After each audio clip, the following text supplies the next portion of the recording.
जी अस्सलाम वालेकुम क्लास।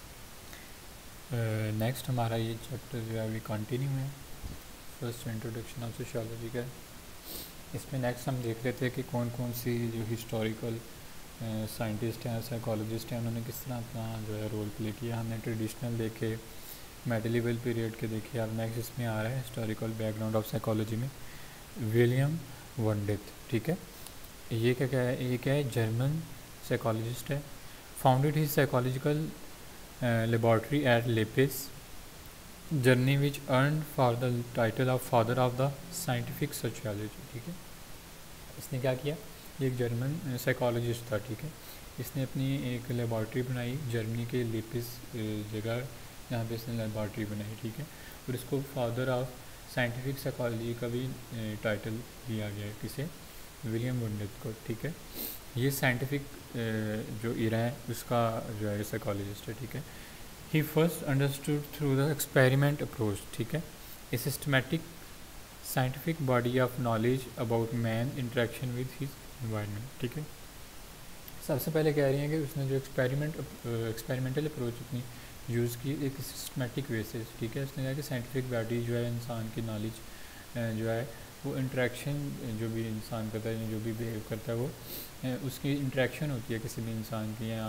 बंदे की उसके अपने एनवायरनमेंट के साथ। इसने भी ये बात की। नेक्स्ट इसमें आ रहा है,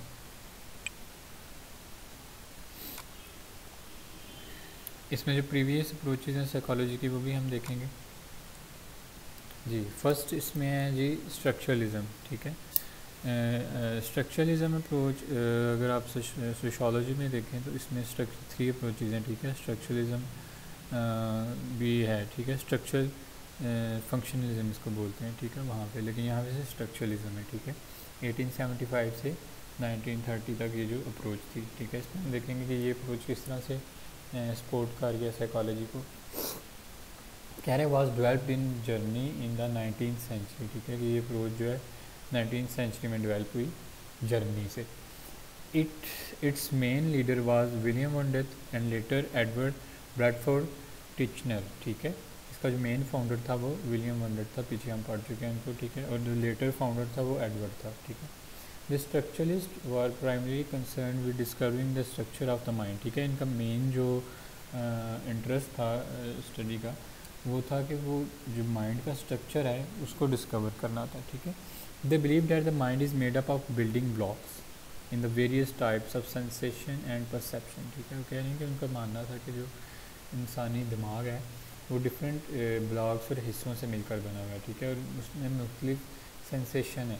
ठीक है, और जो है परसेप्शन है। ठीक है, जो डिफरेंट ब्लॉक्स ऑफ माइंड है, and that these building blocks could be discovered through introspection और looking into one's own mind. ठीक है, कह रहे हैं कि ये जो बिल्डिंग ब्लॉक्स हैं ये इंट्रोसेप्शन के मेथड से और looking into one's own mind के मेथड से जो है हम इसको जान सकते थे। इंट्रोसेप्शन का पीछे भी हमने पढ़ा है कि वंस ओन परसेप्शन और वंस ओन कॉन्शियसनेस जब किसी इंसान की होती है तो उस प्रोसेस को हम कर देते हैं इंट्रोसेप्शन। ठीक है, तो कह रहे हैं कि हर इंसान का अपना अपना जो दिमाग था उसमें मतलब डिफरेंट बिल्डिंग ब्लॉक्स होते हैं हर इंसान के। ठीक है, उसको इन्होंने क्या किया, स्टडी किया, जिसमें उन्होंने सेंसेशन और परसेप्शन के एस्पेक्ट्स देखे कि किस तरह से ये रोल प्ले कर रहे हैं ह्यूमन माइंड में। इंट्रोसेप्शन को नेक्स्ट उन्होंने डिफाइन भी किया, which requires subject to look inward and observe and report on the working of their mind. ठीक है जी, कह रहे हैं कि इंट्रोसेप्शन क्या है, एक सब्जेक्ट है, लुक इनवर्ड एंड ऑब्जर्व। ठीक है, कि अंदर उस चीज़ के घुस के देखना, माइंड के जो ऑब्जर्वेशन है उसमें घुस के देखना और सारी ऑब्जर्वेशन को नोट करना और फिर से रिपोर्ट भी करना। ठीक है, इन द माइंड, इसको हम क्या कहेंगे, इस प्रोसेस को कहेंगे इंटरसेप्शन। ठीक है, नेक्स्ट फंक्शनलिज्म में हमारा भी चाह रहा है। इसमें नेक्स्ट देखते हैं कौन है, John Dewey, William James Rowland and Harvey car were the chief exponents of this school of thought. ठीक है, ये स्कूल ऑफ थाट है, ये अप्रोच है कौन सी, फंक्शनलिज्म। ठीक है, ये सारे जो साइकोलॉजिस्ट हैं इन्होंने अपना रोल प्ले किया इस स्कूल ऑफ थाट में या इस रिसर्च को बनाने में। ठीक है, दे held the view that it is not the structure that should be of prime importance but the function. ठीक है, दे held the view that it is not the structure that should be of prime importance but the function. ठीक है, वो कह रहे हैं कि ज़रूरी उन्होंने देखा कि एक स्ट्रक्चर नहीं है, ठीक है, जो है, बल्कि चाहिए कि इसके जो प्राइम इम्पॉर्टेंस है और इसकी जो फंक्शनिंग है स्ट्रक्चर की, किसकी, माइंड के स्ट्रक्चर की, उसको भी उन्होंने देखा। Functionalism was the study of the function, ठीक है, कह रहे हैं फंक्शनल अप्रोच थी, इसका मेन मकसद क्या था, स्टडी करना कि किस तरह से फंक्शनिंग है, use and ability of the mind in changing environment, ठीक है, किस तरह से जो है चेंजिंग इन्वायरमेंट, जो बदलता इन्वायरमेंट है वो फंक्शनिंग है, वो हेल्पफुल है किस तरह से माइंड एबिलिटीज़ से, ठीक है, जो डिफरेंट बिहेवियर्स हैं माइंड के जो बाद में चेंज होती हैं, उसमें किस तरह से इन्वायरमेंट अपना रोल प्ले कर रहा है, ठीक है। मेन चीज़ इसमें यह है कि कितना वो फंक्शनल है, ठीक है, जो इन्वायरमेंट चेंज है माइंड के लिए। To understand human behaviour processes the functional psychologist develop the technique of longitudinal research, ठीक है, ये इसमें इंपॉर्टेंट है, कह रहे हैं कि उन्होंने ह्यूमन बिहेवियर और ह्यूमन बिहेवियर का जो प्रोसेस है उसे स्टडी करने के लिए साइकोलॉजिस्ट ने क्या किया, एक टेक्निक ईजाद की जिसे हमने लॉन्गिट्यूडनल रिसर्च का नाम दिया। ये रिसर्च है, ठीक है, जो ह्यूमन बिहेवियर को प्रोसेस को स्टडी करने के लिए उन्होंने बनाई। विच कंसिस्ट ऑफ इंटरव्यूइंग, ठीक है, ये इसका प्रोसेस है कि ये रिसर्च किस तरह से होती है, कौन सी longitudinal research, which consist of interviewing, उसमें क्या थे, इंटरव्यू थे, ठीक है, पहले इंटरव्यू कंडक्ट किए जाते थे जो है ह्यूमन बींग्स के जिनको हमने स्टडी करना था। टेस्टिंग एंड ऑब्जर्विंग, फिर क्या किया था, फिर उनको डिफरेंट एक्सपेरिमेंट्स के ज़रिए टेस्ट किया जाता था, ठीक है, और उनको ऑब्ज़र्व किया जाता था कि वो किस तरह से डिफरेंट टेस्ट में डिफरेंट तरीके से बिहेव करें। And person over a long period of time, और ये एक लॉन्ग पीरियड ऑफ टाइम का जो था रिसर्च प्रोसेस था, लॉन्गिट्यूडनल रिसर्च प्रोसेस। इसके नाम से पता लग रहा है कि लॉन्गिट्यूडनल यानी लंबी टाइप ऑफ रिसर्च थी। नेक्स्ट है इसमें गेस्टाल्ट 1912 से 1940, ठीक है, ये भी इसमें स्कूल ऑफ थॉट है साइकोलॉजी में, इसको भी हम पढ़ेंगे। इसमें कौन कौन है, कौन कौन से साइकोलॉजिस्ट और रिसर्चर हैं, Kurt Koffka, Wolfgang Kohler and Max Wertheimer founded the Gestalt school which maintained that psychology should study the whole pattern of behaviour और एक्सपीरियंस और the perception of organised configuration, ठीक है, कह रहे कि ये जो ऊपर साइकोलॉजिस्ट थे इन्होंने ये स्कूल ऑफ थॉट जो है इसमें अपना रोल प्ले किया, ठीक है। तो इनका क्या था, ये इनका बेसिक जो पर्पस था, तो पैटर्न ऑफ बिहेवियर एक्सपीरियंस, ठीक है, जो बिहेवियर के डिफरेंट पैटर्न थे और एक्सपीरियंसेस थे in organised form in human mind, उसको इन्होंने स्टडी करना था, ठीक है। They emphasise that perception is more than the sum of its parts, ठीक है, कह रहे हैं कि उन्होंने एम्फेसिस किया, उन्होंने गौर फिक्र किया कि जो परसेप्शन है is more than the sum of its parts, ठीक है, कि जितने उसके पार्ट्स हैं उसके सम से भी बहुत ज़्यादा है, ठीक है, इसमें बहुत ज़्यादा चीज़ें इन्वॉल्व हैं। And study how sensations are assembled into meaning perceptual experiences, ठीक है, और किस तरह से सेंसेशंस और परसेप्शंस हैं वो मीनिंगफुल एक्सपीरियंसेस जो हैं वो जनरेट करती हैं ह्यूमन बिहेवियर के अंदर, ठीक है, ये इनने रिसर्च किया, मेन पर्पज़ इनका ये था। नेक्स्ट इसमें जो स्कूल ऑफ थॉट आ रहा है वो है साइको एनालिसिस, ठीक है, ये 1990s से स्टार्ट हुआ है, ठीक है, 90s से, और स्टिल ये जो रिसर्च है ये काम कर रही है, प्रेजेंट है, ठीक है, क्या है साइको एनालिसिस, ठीक है। इसमें जो है सिगमंड फ्रॉइड बहुत फेमस साइकोलॉजिस्ट है साइकोलॉजी की फील्ड में, famous physician and a psychiatrist attempt to find the cause and cure of personality disorder, ठीक है, इसने क्या किया, ये बहुत फेमस था और इसने क्या किया, कॉज और जो क्योर था और जो उसका इलाज था पर्सनैलिटी डिसऑर्डर था, उसका इसने इलाज दरियाफ्त किया और उसने वजूहात बताएं कि पर्सनैलिटी डिसऑर्डर क्यों होते हैं, ठीक है, पर्सनैलिटी डिसऑर्डर क्या होते हैं और ये कैसे होते हैं, ये हम इसको बाद में जब ब्रीफली डिस्कस करेंगे तो हम इसमें बताएंगे, ठीक है। जो भी पर्सनैलिटी के डिसऑर्डर्स होते हैं उसको इसने क्योर किया और वजह भी बताई कि ये पर्सनैलिटी डिसऑर्डर किसी भी ह्यूमन बीइंग के अंदर क्यों जनरेट होते हैं या पैदा होते हैं, ठीक है। इसमें कह रहे हैं कि psychoanalytic theory stress the role of motives and cravings, ठीक है, often hidden and repressed in the subconscious mind which result in abnormal behaviour, ठीक है। कह रहे हैं कि साइको एनालिटिक थ्योरी है stress the role of motives and cravings, उसने जो है इस रोल को स्ट्रेस किया, फोकस किया किसके, ऑफन हिडन जो छुपे हुए थे, and repressed in the sub conscious mind, ठीक है, जो सब कॉन्शियसली माइंड में पाए जाते थे।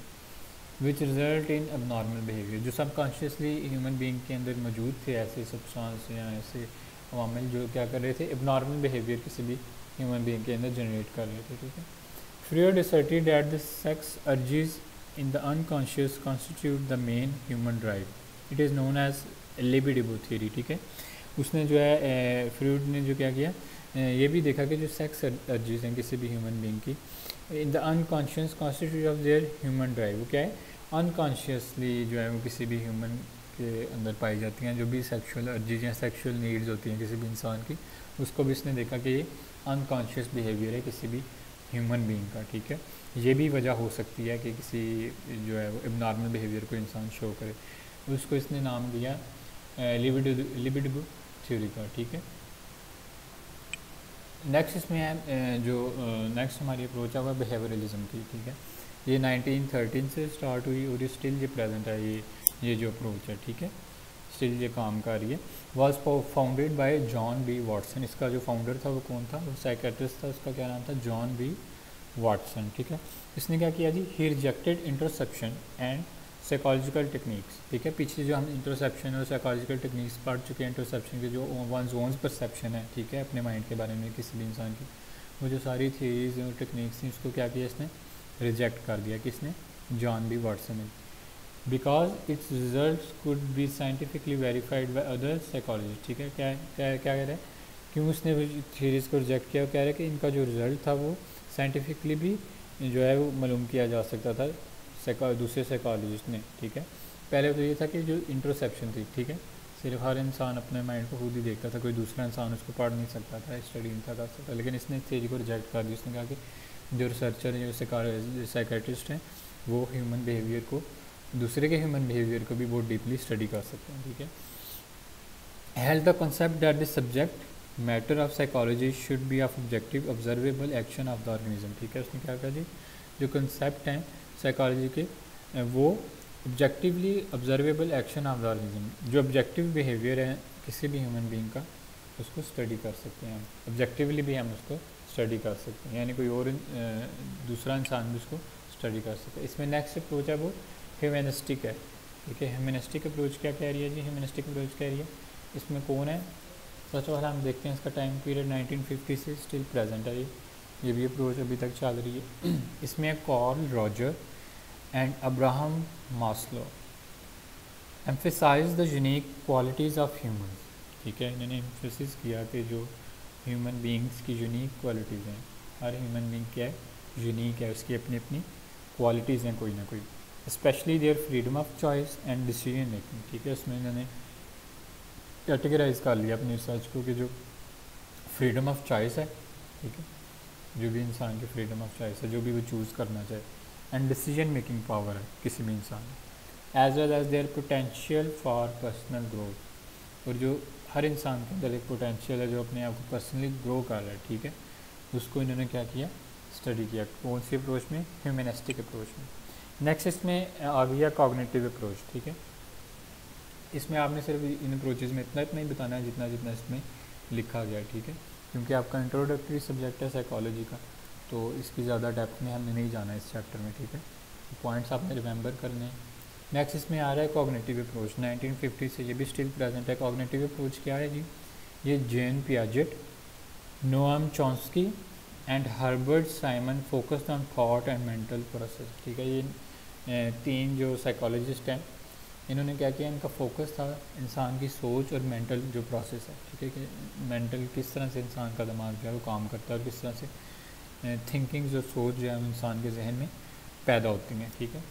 Human behaviour can not be fully understood without analysing how people acquire store and process information, कह रहे हैं कि human behaviour can not be fully understood, कि कोई भी किसी भी इंसान का जो ह्यूमन बिहेवियर उसको हम स्टडी तो कर सकते हैं, ठीक है, उसको हम ऑब्जर्व कर सकते हैं, उसको हम कंट्रोल कर सकते हैं, उसको हम इम्प्रूव कर सकते हैं, लेकिन फुली हम उसको नहीं समझ सकते किसी भी human behaviour without analysing how people acquire, जब तक हम ये एनालाइज ना कर लें कि how people acquire store and process information, कि जो भी इंफॉर्मेशन है, जो भी लाइफ एक्सपीरियंसेस हैं किसी भी इंसान के, जो उसने अपने अंदर एक्वायर किए हैं, स्टोर कर रखी हैं, जिसकी वजह से वो स्पेसिफिकली बिहेव कर रहा है, ठीक है। नेक्स्ट इसमें आ गया है बायोलॉजिकल अप्रोच, ये भी 1950 से स्टिल प्रेजेंट है। बायोलॉजिकल अप्रोच में कौन से साइकोलॉजिस्ट हैं?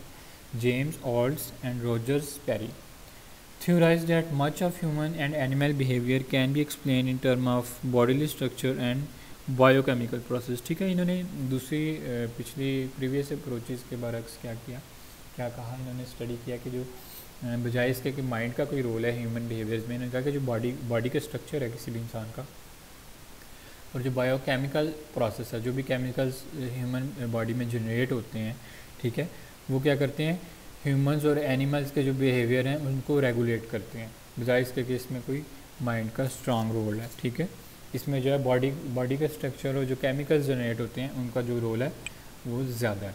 नेक्स्ट इसमें अप्रोच है वो है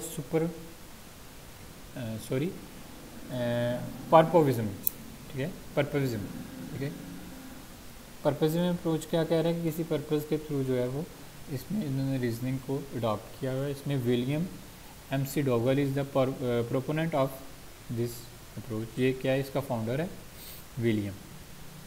इसने क्या किया जी, he believe that objects, movements and behaviour have a definite purpose and that डचेस ग्लैंड्स, ठीक है, in people produce hormones which give them purpose. इसने मोस्ट इम्पॉर्टेंट इसने बात की, इसने कहा कि जो ऑब्जेक्ट्स हैं, डिफरेंट ऑब्जेक्ट्स हैं और मूवमेंट्स हैं और बिहेवियर्स हैं, हैव ए डेफिनेट पर्पस, उनका कोई ना कोई पर्पस है। ठीक है, इसके अप्रोच से ही पता लग रहा है कि पर्पजिव अप्रोच है या कोई ना कोई इनका मकसद है।